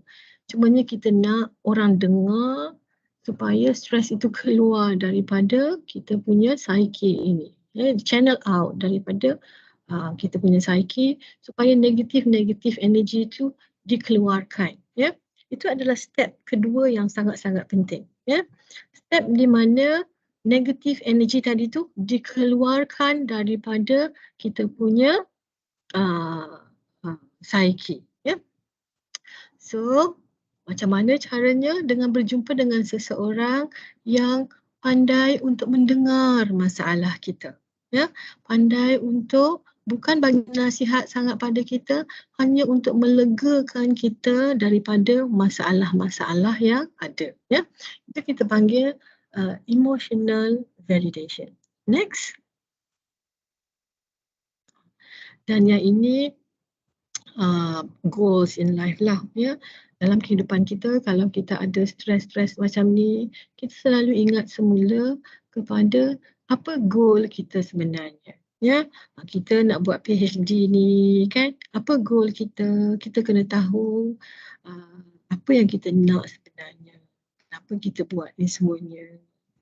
Apa yang penting adalah goal kita in life. Next, kita Bipa. Of course, ya. Jika kita menggunakan hiburan saya cakap tadi, sebenarnya goals in life adalah kerana kita nak berjumpa dengan Allah nanti. Ya, kita kena fikir kadang-kadang kenapa Allah bagi kita fail.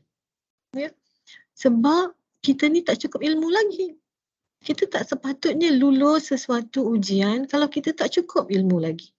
Kalau kita tak bagus lagi. Ya, dan kalau kita buat reflection betul-betul, kenapa aku fail?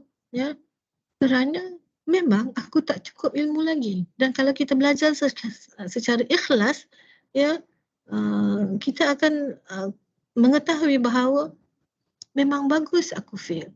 Kerana dengan fail itu, aku boleh lagi menambah ilmu aku supaya aku bagus dan berilmu. Ya. So, kita lihat goals in life kita properly. Kita belajar ni kenapa? Next. Apa? Ya, kita belajar ini kerana belajar itu adalah sesuatu ibadah bagi hidup kita ini, ya.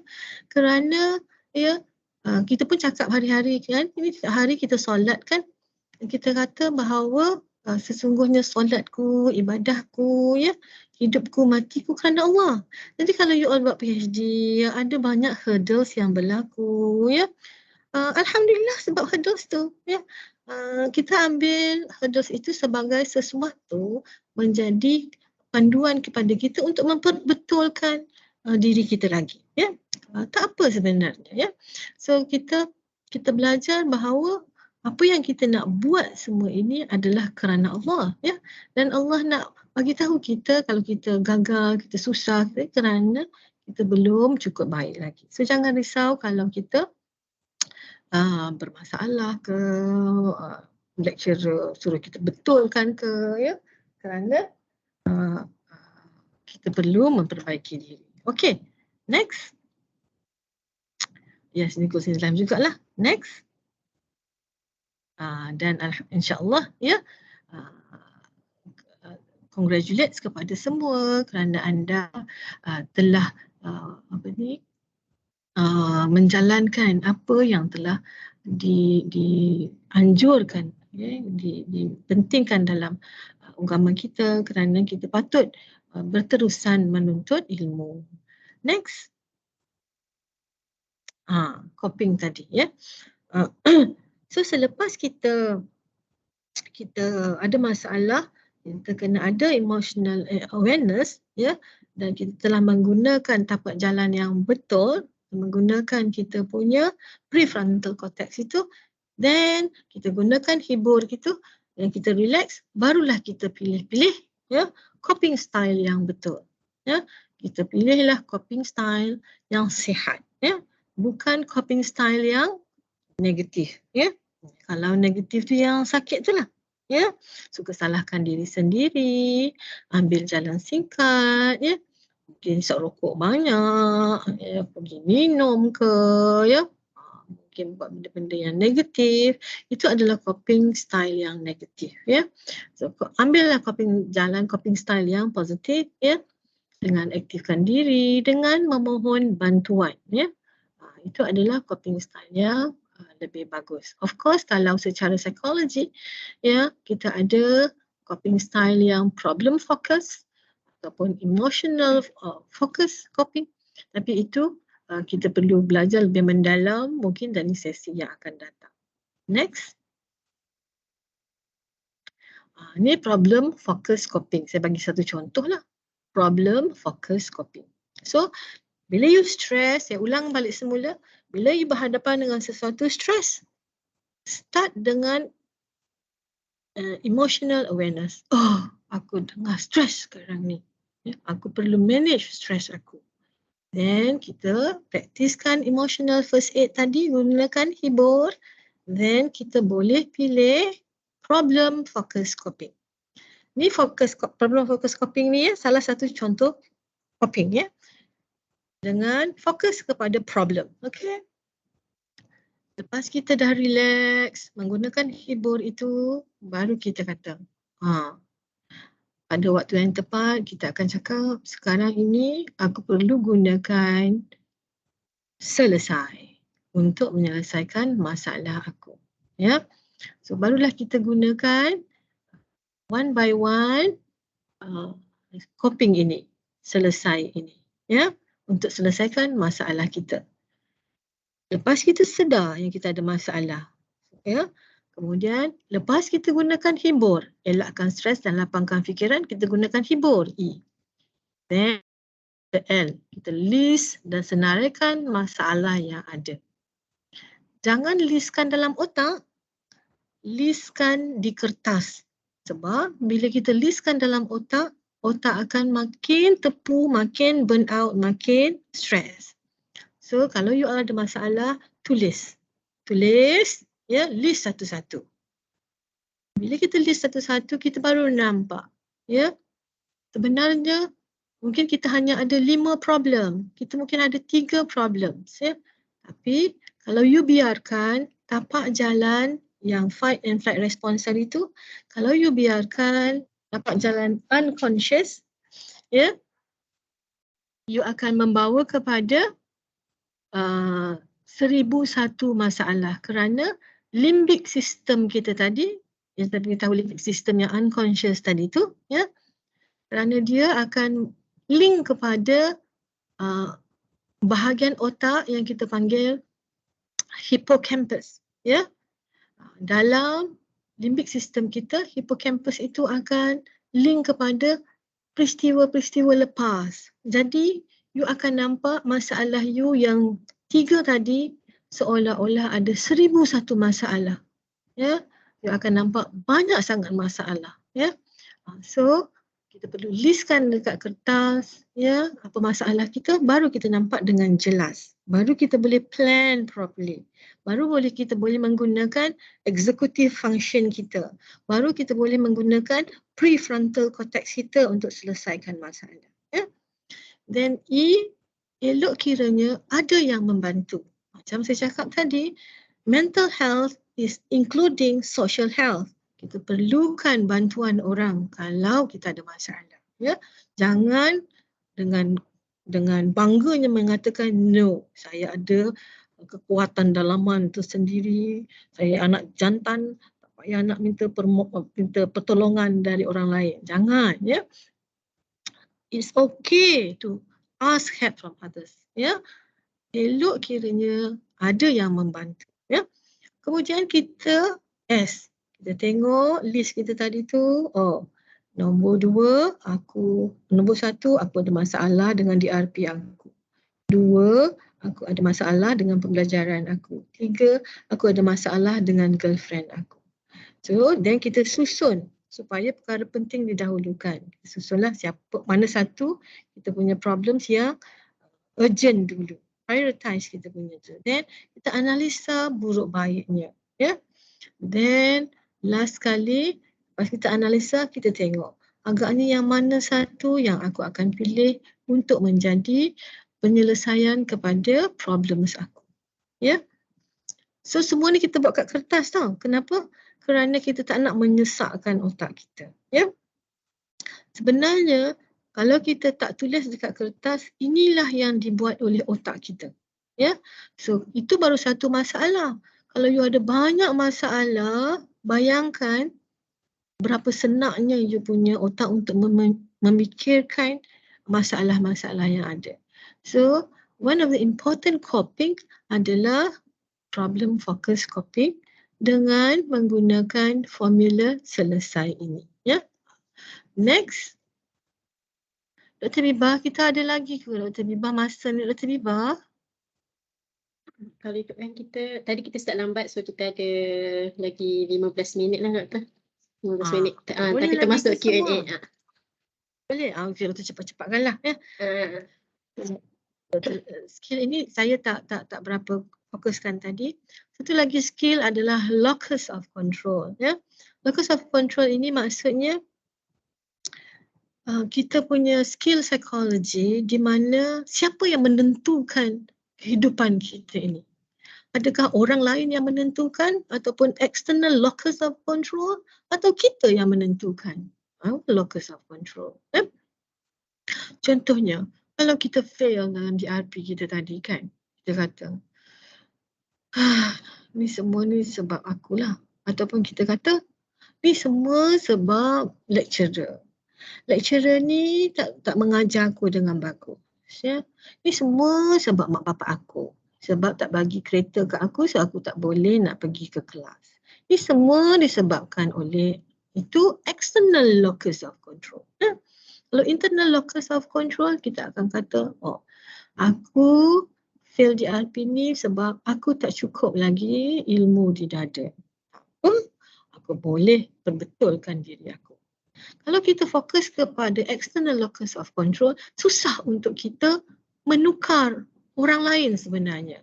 Adalah lebih mudah untuk kita mengubah diri kita berbanding untuk kita mengubah orang lain. Ya?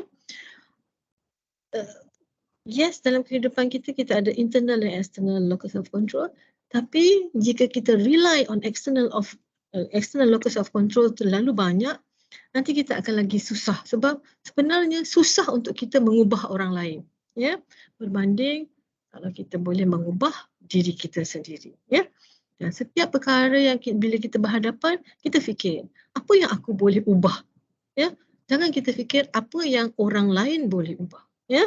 Kita fikir diri kita dulu, apa yang aku boleh ubah? Ya, bila kita berhadapan dengan sesuatu masalah. Next. Nah, tadi saya banyak cakap pasal assertiveness skill. Ya.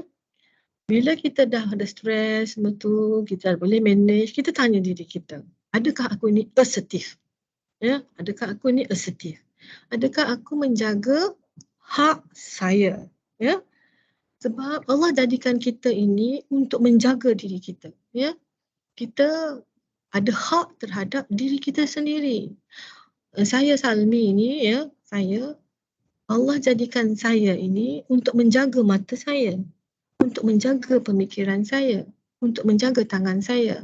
Satu hari nanti Allah akan tanya, Salmi, apa yang kau lihat? Ya, apa yang kau dah buat dengan tangan engkau? Ya, apa yang kau dah buat dengan kaki engkau? Ya, jadi kita perlu jaga betul-betul hak diri sendiri. Kita mesti ada hak supaya kita tak stres.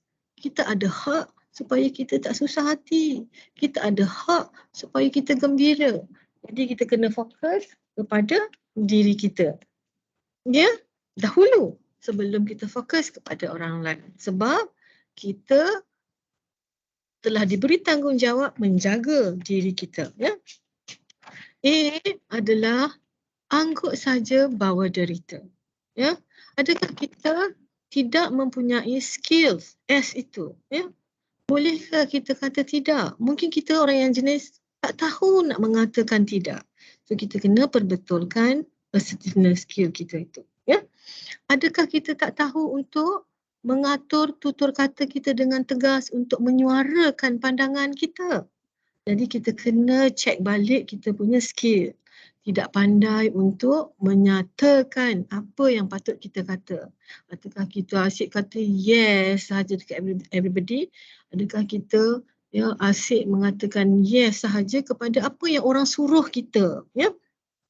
So itu adalah salah satu assertiveness skill. Dan kita of course perlu buat sesuatu tu dengan yakin dan bergaya dan mengikut adat dan agama kita, ya, agama dan adat kita, ya. Tadi saya bagi satu contoh bahawa kita selalu affected dengan orang bila orang komplain tentang kita, ya. Apa yang kita perlu ingat, kita perlu membina assertiveness skill bahawa orang lain juga ada hak kepada diri mereka sendiri kerana mereka menjaga hak mereka. Jadi kalau dia ada opinion mereka sendiri yang mungkin tak suka kat kita, okey, tak apa, sebab itu adalah hak mereka untuk tak suka pada kita. Itu adalah hak mereka untuk benci kepada kita. Tak apa. Tapi kita juga ada hak untuk menyayangi diri kita sendiri. Ya, ramai yang mungkin tidak asertif kerana terlalu affected dengan orang lain yang cuba untuk mendapatkan hak diri mereka. Ya. So ini adalah skill yang sangat-sangat penting. Jika kita tak ada skill ini, mungkin kita boleh cuba untuk memperbaiki skill assertiveness skill ini. Next. Ini contoh self-efficacy, macam mana nak berjaya. Next. Okay, next. Next. Ni tak payahlah saya tengok ni psychiatric disorders. Okay. Ini skills yang saya bagi contoh, skills yang perlu kita gunakan tadi, ya. Mungkin ini senarionya lah, ya. Pelajar A baru sahaja ditangguhkan pengajian selama 6 bulan, dia baru sahaja dipanggil untuk menyambung pengajiannya semula. Okay? Setelah menyambung pengajian, didapati positif COVID pula, ya. Dia terasa tertekan, ya. So, apa skill yang perlu? Ya. Praktiskan 4E tadi, emotional awareness, ya, emotional validation kepada sesiapa yang mendengar masalah dia ni, ya. Dan kemudian emotional intelligence supaya kita boleh menguruskan kita punya emosi dengan betul, ya. Kemudian kita gunakan bila kita dah kurang stres dengan menggunakan hibur itu, barulah kita memikirkan balik, buat reflections, apakah goals in life dan memilih coping yang bagus. Salah satu coping yang bagus tadi adalah problem focus coping. Okey. Dan saya rasa kita boleh pergi ke sesi Q&A supaya kita boleh belajar skills yang saya share tadi, ya. Okey, Dr. Biba, boleh kita buat Q&A supaya kita boleh praktiskan skills yang kita bincangkan tadi. Okey, saya buka sesi soal jawab untuk semua. Boleh bertanya soalan pada kita speaker kita ataupun boleh juga type dalam ruangan chat. Saya akan bacakan. Saya boleh baca. Ya. Any question? Ada soalan? Question apa? Saya akan bertanya.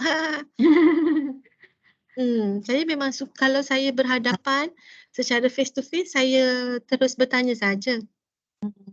Assalamualaikum Doktor. Waalaikumsalam. Ya, future Dr. Najwa.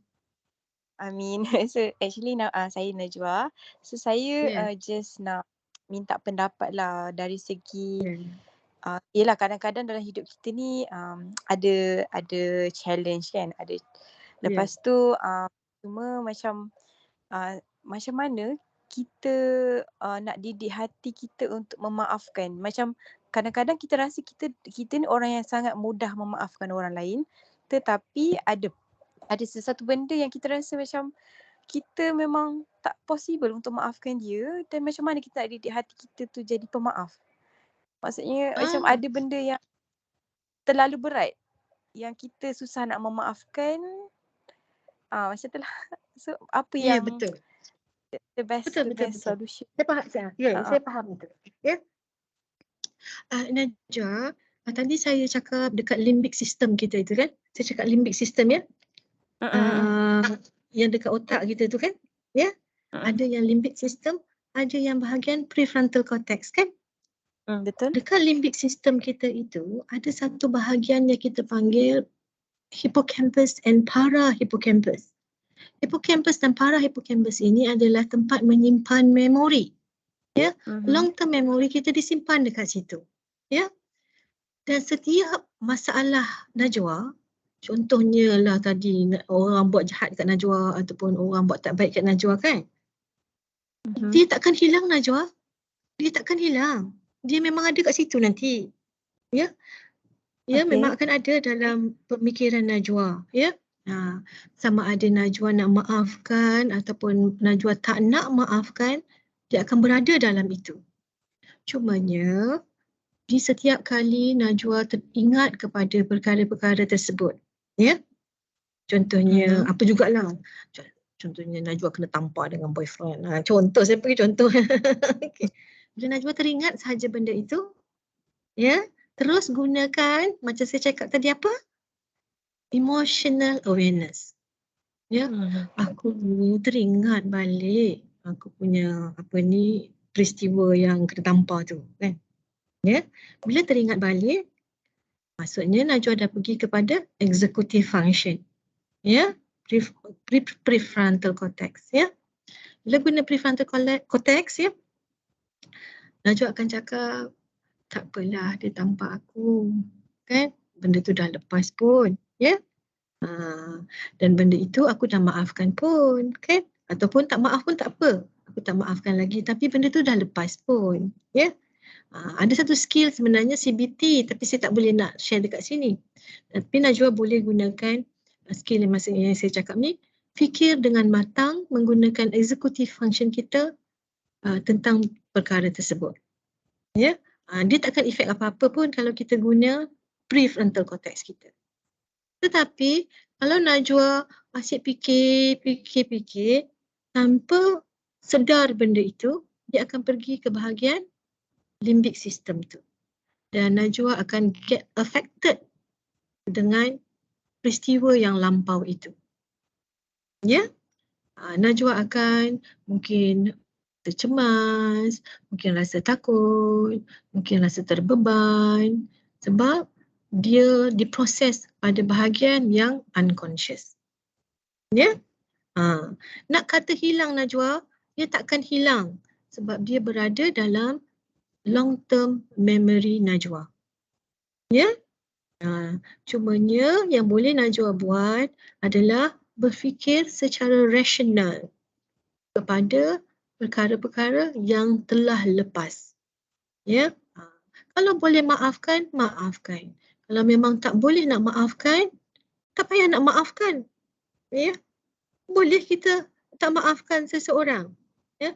Tapi adalah lebih baik untuk maafkan. Bila tak maafkan, ya, connection itu makin strong.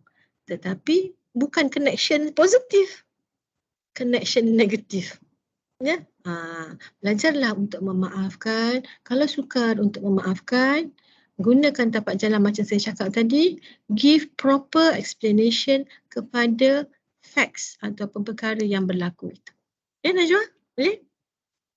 Okey, baik. InsyaAllah. Terima kasih. Ada lagi soalan daripada para pelajar ataupun staf KPK? Pensyarah KPK?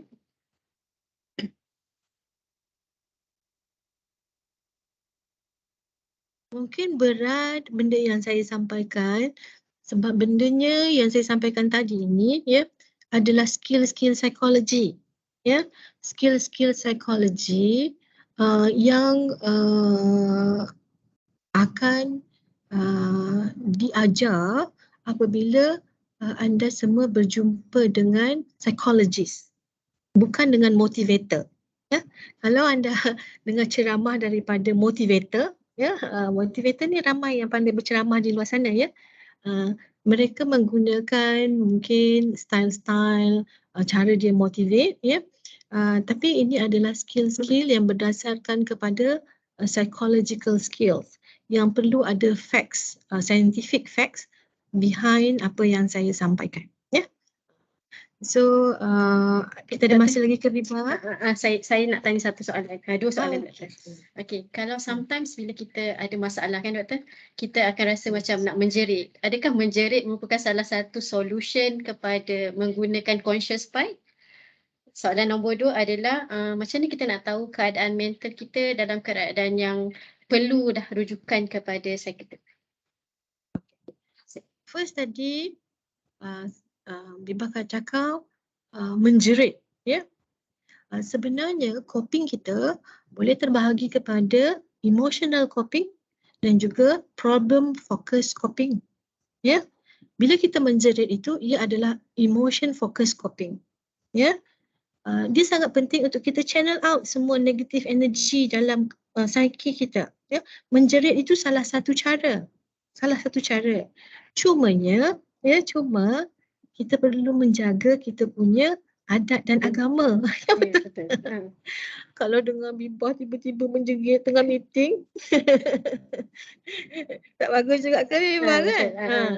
Jadi bila stres sangat tengah meeting kan, ya, terus cakap, aku stres sangat ni. Ya. Kemudian tarik nafas betul-betul. Terus keluar daripada meeting. Ya. Terus keluar daripada meeting dan pergilah ke tempat yang mungkin Bibah nak jerit pun orang tangkap tak ada apa-apa. Ya, boleh. Ya, cumanya ada juga cara-cara lain. Betul tak? Ya. Contohnya kalau jenis orang yang memang suka channelkan dengan cara yang lebih kuat dia punya fizikal itu kan. Pergilah ambil punching bag. Punching bag tu tumbuk geramnya dekat bos aku ni bagi aku kerja banyak. Dia nak aku bagi kerja banyak kat aku. Tumbuk kasut tak apa Bibah. Okey ya. Kalau Bibah jenis yang tulis dekat diary, tulislah journaling. Tulislah bencinya aku dekat dekan aku kerana beri aku banyak masalah. Kemudian ya, bila dah tulis, kalau macam saya cakap tadi, bila kita dah tulis dekat kertas, untuk membuang memori dekat kertas tu senang je Bibah. Masuk baku sampah. Kan? Tapi kalau kita simpan tu dalam otak kita untuk selesaikan masalah kita tu, dia tertinggal di dalam long term memory kita. Susah sikit nak buang. Susah sikit nak maafkan. Sebab kata Najwa tadi tu. Okey Bibah? Satu lagi soalan Bibah tadi kan? Bila tahu stres, nampak macam perkara ni kita saya nak tahu cakap tadi tu.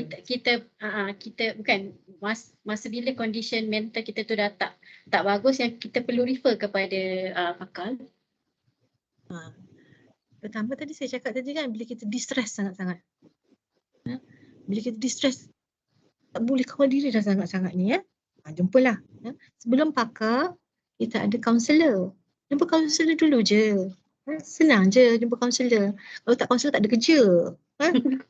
Jumpa kaunselor.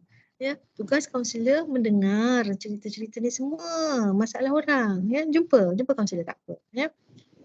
2, function. Kalau kita dah tak boleh berfungsi dengan baik lagi. Ya. Kalau sebagai student, kita dah tak boleh nak buat kerja kita lagi dah. Itu loss of function. Ya. Disturb function.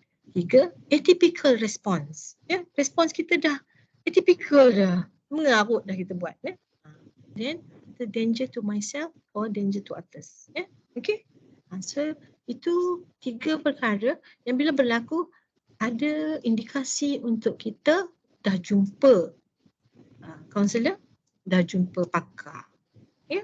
Kalau tak ada, still kita boleh lagi study bagus, PhD kita bagus. Maksudnya kita still lagi berada dalam fasa yang saya kata resistance tu, fasa 2 tu.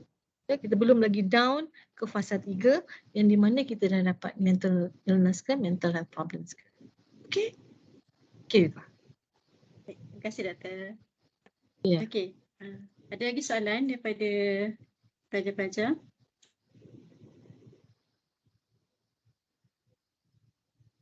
Saya rasa dah tak ada. Okay. Jadi kita on behalf of postgraduate study, saya nak ucapkan jutaan terima kasih kepada Associate Professor Dr. Salmi Razali atas perkongsian saya rasakan sangat bermanfaat. Okay. Doktor bukan saja ingatkan kita mengenai kesihatan mental, tetapi juga kita our ultimate goal iaitu Allah Subhanahu Wa Taala. Okay, so saya nak minta semua participant untuk turn on camera untuk kita ambil gambar untuk record kita. Biba, boleh saya beri satu patah kata aja lagi, Biba? Boleh? Boleh, sure Doktor. Apa yang saya sampaikan tadi hanya brief, ya, brief. Jadinya saya mungkin tak menyampaikan keseluruhan apa yang perlu dibuat kalau kita stres, ya.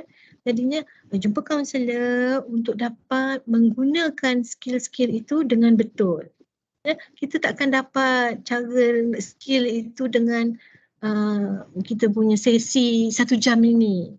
Ya, kita tak akan master psychological skills yang saya cakap tadi dengan masa 1 jam, ya. So jumpa dengan kaunselor untuk belajar lagi apa skill yang saya cakapkan tadi. Okey? Okey. Okey, start. Siapa yang nak ambil gambar tu? Biba. Okey. Saya ambil. Okey, semua ready? Nabila tak nampak Nabila.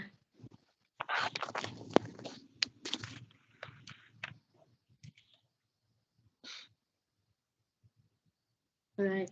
Okay, ready? 1,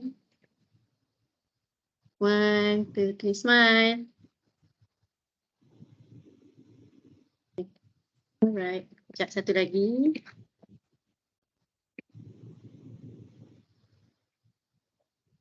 Okay. 1, 2, 3. Okay, terima kasih. Okay. Terima kasih banyak-banyak. Terima kasih Dr. Salmi. InsyaAllah kalau ada rezeki kita buka, mungkin kita boleh jemput lagi Dr. Salmi untuk session kedua untuk lebih panjang lagi elaboration. Sangat menarik insyaAllah. Baru boleh saya fokuskan kepada satu-satu skill itu. Ya? Okey, baik insyaAllah. Okay, terima kasih semua pelajar atas masa yang diluangkan. Ya, Assalamualaikum. Warahmatullahi wabarakatuh.